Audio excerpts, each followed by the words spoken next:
Bismillahirrahmanirrahim. Assalamualaikum warahmatullahi wabarakatuh.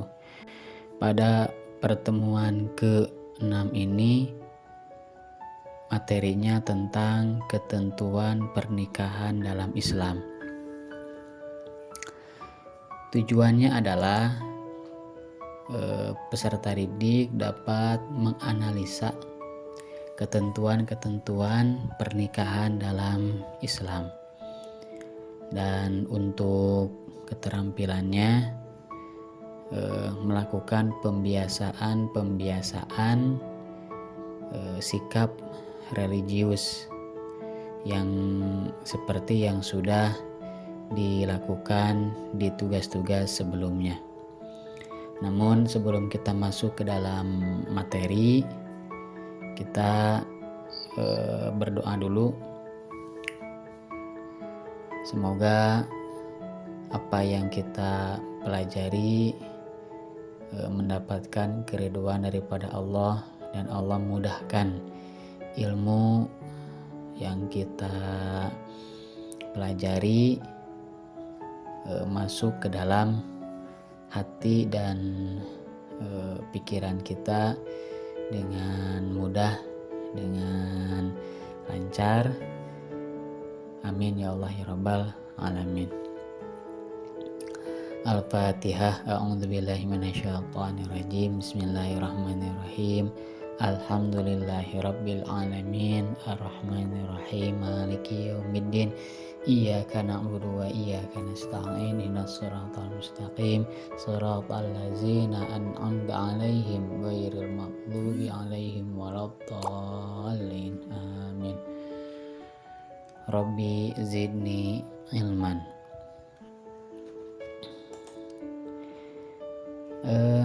Makna pernikahan ini materi yang pertama.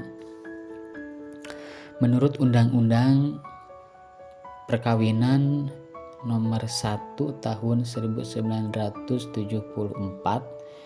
Pasal 1 ya, bahwa perkawinan adalah ikatan lahir batin antara seorang pria dengan seorang wanita sebagai suami istri dengan tujuan membentuk keluarga atau rumah tangga yang bahagia dan kekal berdasarkan ketuhanan yang Maha Esa. Nah, ini makna pernikahan menurut UUD Perkawinan Nomor 1 Tahun 74. Kemudian yang kedua, perkawinan menurut hukum Islam adalah akad yang sangat kuat atau mitsaqon ghaliza dalam bahasa Arabnya untuk mentaati perintah Allah dan melaksanakannya merupakan sebuah ibadah. Nah, ini dua makna ya, dua pandangan yang berbeda. Yang pertama dari pandangan negara secara umum, dan yang kedua pandangan dari sudut pandang ajaran Islam. Nah, maka kita akan ambil garis merah atau benang merahnya. Jadi pernikahan itu merupakan suatu akad, suatu ikatan ya, yang mengikat. Ikatan itu disebut dengan, dalam bahasa Qur'annya adalah mitsaqon ghaliza, ikatan yang mengikat lahir dan mengikat batin antara dua manusia ya, pria dan wanita untuk melakukan ibadah.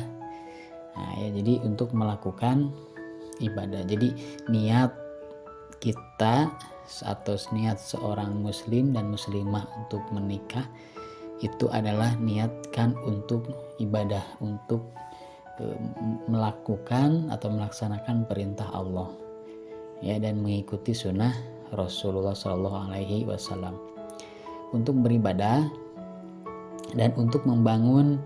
Tujuannya adalah untuk membangun keluarga yang sakinah yang tenang, yang mawaddah dan warohmah, yang penuh dengan kasih sayang. Nah, ini makna daripada pernikahan. Kemudian yang selanjutnya ada hukum pernikahan. Hukum pernikahan itu ada 4 ya. Ada 4. satu, hukum nikah itu bisa jadi sunnah dengan catatan dia mampu untuk melaksanakan pernikahan. Yang kedua, jelas ada keinginan, ada tekad untuk menikah.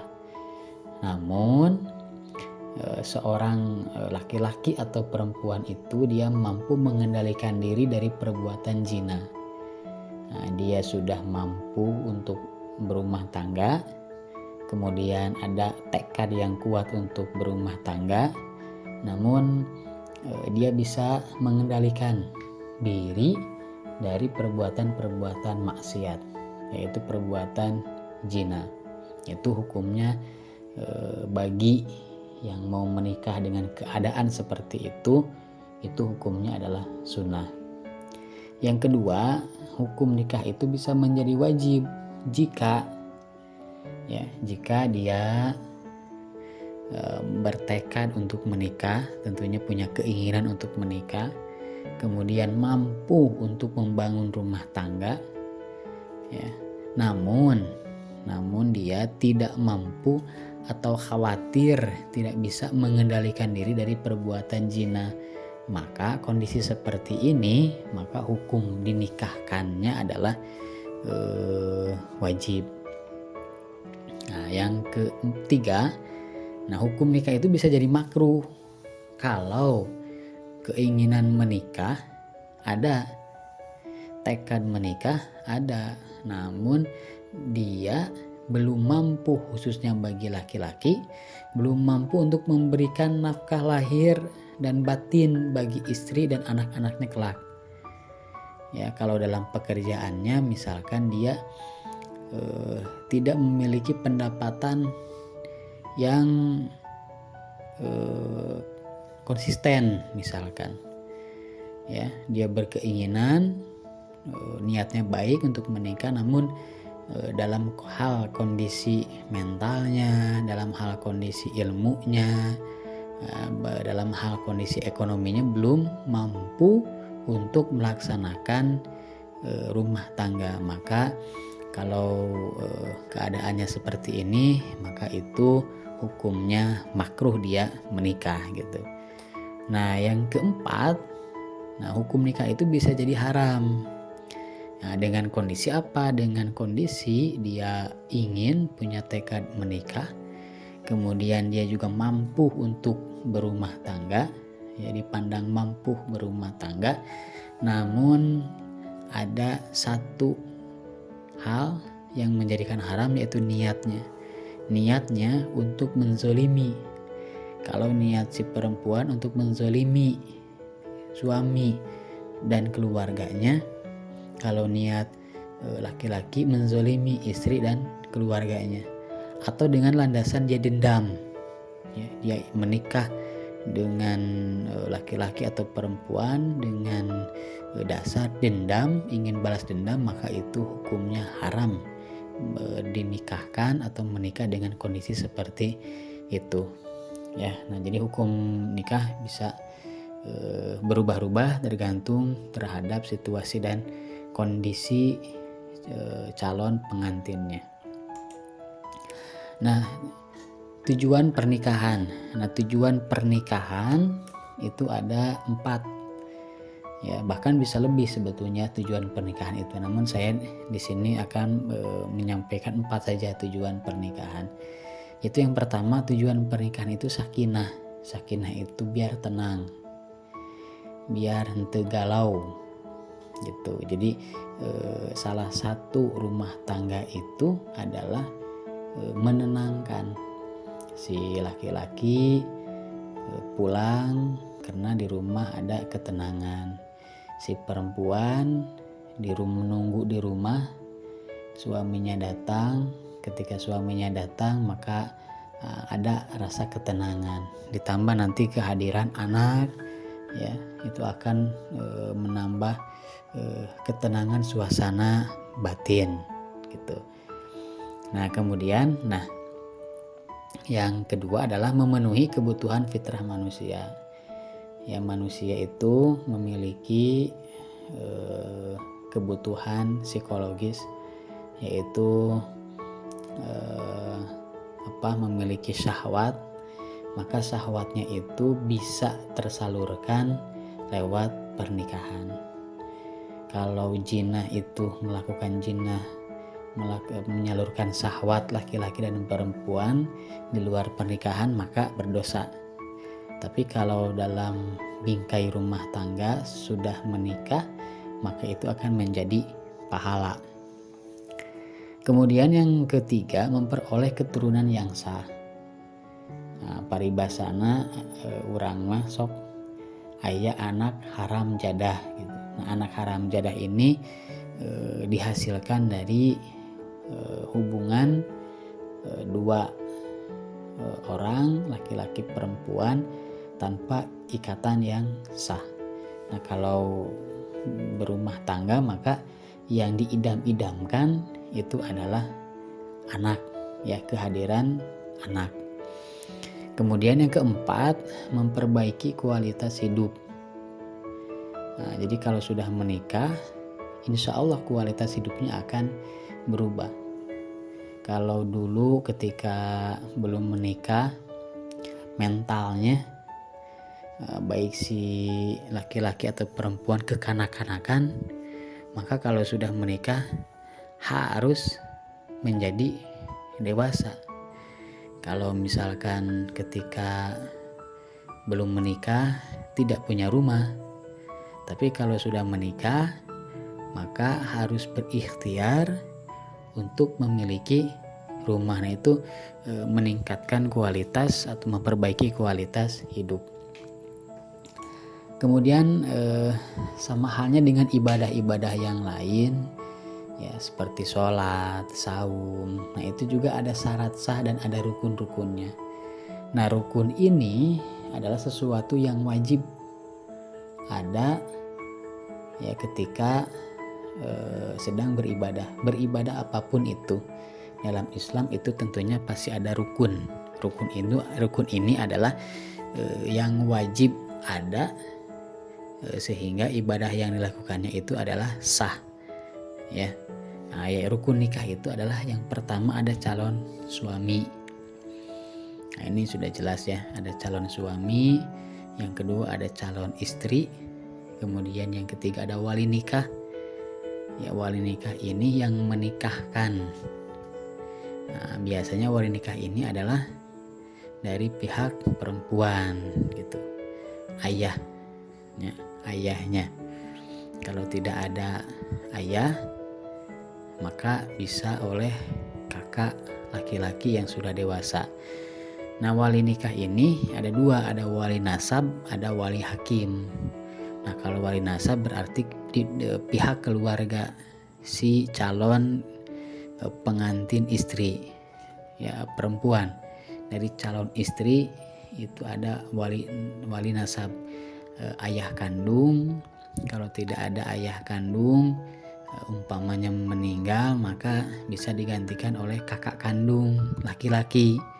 Kalau kakak kandung laki-laki tidak ada, maka bisa diwakilkan oleh adik atau kakak dari ayahnya gitu. Nah, kalau tidak ada sama sekali, ya, dari pihak keluarga tidak ada wali nasab sama sekali, karena suatu hal, karena kedaruratan, maka bisa diwakili oleh wali hakim. Nah, wali hakim ini yang ditunjuk oleh kantor urusan agama gitu. Kemudian yang keempat, rukun nikah itu harus ada dua orang saksi laki-laki. Nah, jadi kan kalau menikah itu ibadah yang harus dikabarkan, yang harus diberitahukan kepada banyak orang supaya tidak terjadi fitnah. Kalau ibadah saum tidak usah kita mengabarkan kepada orang-orang. Ibadah sholat nggak usah, ya, tahajud nggak usah kita kasih tahu kepada orang-orang. Tapi kalau pernikahan itu ibadah yang harus dikasih tahu atau diberitahu kepada masyarakat. Maka di sini dua orang saksi ini sebagai simbol, ya, bahwa si A dan si B sudah menikah dan sah, maka supaya tidak terjadi fitnah di masyarakat. Nah, yang kelima yaitu adalah ijab kabul atau akad pernikahan. Ya, ada ijab, ada kabul, ada menyerahkan, ada menerima. Yang menerima adalah pengantin laki-laki, yang menyerahkan adalah wali nikah dari pihak perempuan, baik itu wali nasab dari keluarga ataupun wali hakim dari kantor urusan agama begitu, atau yang ditunjuk untuk menjadi wali hakim. Nah, kemudian ini muhrim. Nah, muhrim ini wanita yang tidak boleh dinikahi. Jadi tidak semua wanita boleh dinikahi, tidak bisa seperti itu. Ya. Nah, ada batas-batasan mana saja wanita yang boleh dinikahi, juga ada batas-batasan wanita-wanita yang tidak boleh dinikahi. Nah, ini disebut dengan wanita yang tidak boleh dinikahi, disebut dengan muhrim. Nah, wanita muhrim itu bisa terjadi karena ada satu faktor keturunan, anak, cucu, ya. Nah, itu nenek, kakek, nah itu nggak bisa ya dinikahi karena faktor sesusuan. Misalkan si A disusui oleh si B. Nah, si B ini adalah bukan kerabat, bukan siapa-siapa, tapi tetangga. Maka si A tidak boleh dinikahkan dengan anak si B, karena si A pernah disusui oleh si B. Ketika si B memiliki anak, maka si A tidak boleh dinikahkan dengan si B. Karena apa? Karena itu dia muhrim. Ya, seperti adik atau kakak kandung. Karena apa? Karena disusui oleh satu ibu yang sama gitu. Kemudian muhrim itu bisa terjadi karena ada perkawinan. Misalkan menantu dan mertua, ya, menantu orang lain, mertua pun orang lain, asalnya mendengen-dengen, tapi karena ada ikatan pernikahan, maka si menantu tidak boleh menikahi si mertua gitu ya. Nah, ataupun misalkan si suami itu tidak boleh menikahi adiknya istri, atau bisa disebut adik ipar. Nah, jangan selama si istrinya masih hidup. Tapi kalau si istrinya sudah meninggal, maka boleh ya. Ada istilah naik ranjang dan turun ranjang gitu. Tapi kalau si istrinya masih ada atau suaminya masih ada, maka itu jadi muhrim, jadi tidak boleh dinikahi. Nah, dalam pernikahan itu banyak sekali permasalahan ya. Nah, di antaranya permasalahannya ini ada 1, 2, 3, 4, 5, 6, ada 7 permasalahan. Namun sebetulnya masih banyak permasalahan di dalam rumah tangga. Nah, permasalahan ini akan menjadi tugas kalian untuk menganalisa dan mencari jawabannya. Nah, seperti halnya misalkan yang pertama, ini pranikah. Ada konsep ta'aruf dalam Islam, bukan pacaran. Di Islam tidak mengenal pacaran, tapi di Islam mengenal ta'aruf. Nah, konsep ta'aruf yang benar itu seperti apa? Karena kaum milenial saat ini suka mencampur adukan antara ta'aruf dan pacaran. Ya, dia merasa ta'aruf padahal pada faktanya dia berpacaran. Nah, kira-kira konsep ta'aruf dalam Islam itu seperti apa sehingga berbeda antara pacaran dengan ta'aruf. Kemudian yang kedua, misalkan kenapa nikah kontrak dilarang. Nah, ini ada satu kaum disebutkanlah Syiah, ya, aliran Syiah ini ada istilahnya nikah kontrak. Nah, dalam pandangan umat Islam Sunni, nah, nikah kontrak itu dilarang. Nah, apa penyebabnya sehingga dilarang? Kemudian yang ketiga, apakah mengurus rumah tangga itu kewajiban suami ataukah istri? Ya, nah berarti di sini berbicara hak dan kewajiban suami dan istri. Apakah kewajiban suami itu hanya mencari nafkah? Apakah kewajiban istri itu mengurus rumah tangga atau bagaimana? Itu silahkan cari jawabannya. Kemudian yang keempat, bolehkah calon istri menentukan besaran mas kawin? Ya, nah kalau boleh, nah bagaimana? Kalau tidak boleh, bagaimana? Kemudian siapa saja sih muhrim dalam Islam? Nah, tadi sudah dijelaskan ya, muhrim dalam Islam, karena banyak sekali kita itu suka keliru dalam dalam mengetahui muhrim atau tidaknya. Ada ieu mah dulur urang ieu, muhrim urang ieu padahal bukan muhrim gitu. Ada ieu mah non dulur jauh padahal muhrim misalkan. Nah, kita suka keliru dalam muhrim, ya, apakah muhrim atau bukan. Nah, kemudian hukum suami mencari istri yang sedang hamil. Nah, ini ya.